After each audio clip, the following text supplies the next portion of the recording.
এবার মিষ্টি এবং অর্জুনকে রুমের ভিতরে বন্দি করে রাখলো থাম্মি। ভিউয়ার্স, সিঁদুরের মূল্য 122 নাম্বার নতুন একটা আপডেট এক্সপ্রেশন ভিডিও নিয়ে তোমাদের মাঝে চলে আসলাম। ভিডিওটি ভালো লেগে থাকলে আমাদের চ্যানেলটি সাবস্ক্রাইব ও লাইক কমেন্ট করে দেবে। ভিডিওটির এপিসোডের শুরুতে আমরা দেখতে পারবো মিষ্টি এবং অর্জুন তাদের দুইজনকে রুমের ভিতর বন্দি করে রেখেছে ঠাম্মি এবং বাড়ির সকলকে তার নিজেদের রুমে বন্দি করে রেখেছে ঠাম্মি। এরপরে বড় ঠাম্মি প্রশ্ন করবে, পূর্ণ তুই এগুলো কি করছিস? তখন সেখানে পূর্ণই বলবে, তোমরা সবাই মিলে আমার অনুকে এই বাড়ি থেকে বের করে দিয়েছো, এর জন্য আজকে থেকে তোমরা সবাই এই রুমের ভেতর বন্দি থাকবে। এরপরে তোমরা তখনই এই রুম থেকে ছাড়া পাবে যখন তোমরা তোমাদের নিজেদের ভুল আমার কাছে স্বীকার করবে এবং আমার থেকে ক্ষমা চাইবে। এরপর আমি তোমাদেরকে এখান থেকে মুক্তি করে দিব। ভিউয়ার্স, কিন্তু সেখানে পুণ্যের কাছে কেউ ক্ষমা চাইতে হাজি নয়, কেননা সেখানে অনু সে বারবার ভুল করে এবং প্রত্যেকবারই মিষ্টিকে তার জন্য দায়ী করে। তার জন্য সবাই মিষ্টির দিকে হয়েছে। এ কথা বলে সেখানে পুণ্যি বলবে, তোমরা ভুলে গিয়েছো হয়তোবা যে অনু সে বাড়ি কিন্তু মেম্বার, তোমরা এই বাড়ি থেকে ওকে কিভাবে তাড়িয়ে দিলে। এ কথা শোনার পর সেখানে অর্জুন বলবে, অনু তুমি আবার এই বাড়িতে ফিরে এসেছো,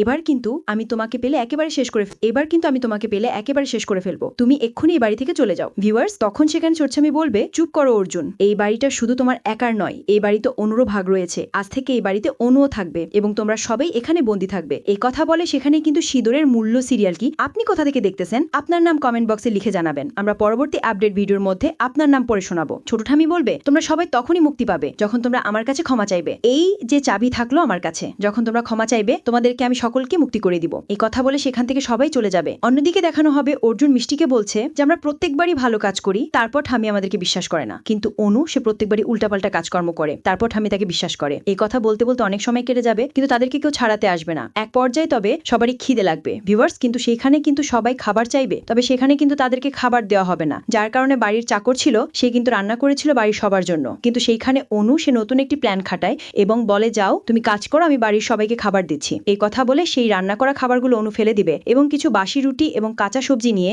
গিয়ে বাড়ির সবাইকে খেতে দেবে। এই ভিডিওটি কেমন লেগেছে অবশ্যই কমেন্ট বক্সে জানাতে ভুলবেন না। এই খাবারগুলো দেখার পর বাড়ির সবাই অবাক হয়ে গিয়েছিল। তাদের মধ্যে কেউ কেউ অবিশ্বাসের চোখে তাকিয়ে একে অপরের দিকে প্রশ্নবোধক দৃষ্টিতে তাকাচ্ছিল। খাবারের থালায় বাসি রুটি আর কাঁচা সবজি দেখে তাদের মনে হাজারো প্রশ্ন ভিড় করছিল। আরবিন প্রতিবাদ করে উঠেছিল, এর থেকে তো জেলও ভালো খাবার দেয়। তার স্বরে স্পষ্ট ছিল ক্ষোভ আর হতাশা। প্রত্যুত্তরে অনু বলেছিল, তাহলে এটাকে জেলই মনে করো, তবে তার থেকেও এটা নিচু জায়গা। তার কথাগুলোর মধ্যে ছিল একরকম কঠোরতা, যেন সে এই পরিস্থিতিকে জোর করে চাপিয়ে দিতে চাইছে। অনু বলেছিল, আজ থেকে তাদের এই ধরনের খাবারই খেতে হবে। এই কথা বলেই তারা সেখান থেকে চলে গেল। বাড়ির লোকেরা সেই খাবার খেতে পারছিল না, তাদের পেটে খিদে জানান দিচ্ছিল, কিন্তু খাবারের অবস্থা দেখে তাদের রুচি হচ্ছিল না। ঠিক তখনই বাড়ির বড় ঠাম্মি একটি অদ্ভুত কথা বলল, তোমরা নিজেদের পেটে একটি জিনিস বাঁধো, তাহলে তোমাদের কোনো খিদে লাগবে না। তার কথা শুনে সবাই সেটি করার চেষ্টা করছিল, কারণ পেটের জ্বালা তাদের অস্থির করে তুলেছিল। ঠিক তখনই মিষ্টি কিছু একটা বলতে যাচ্ছিল, তোমরা একটু ওয়েট করো, আমি তোমাদের জন্য খাবার বানিয়েছি। এই কথা বলে তারা সবার খাবারগুলো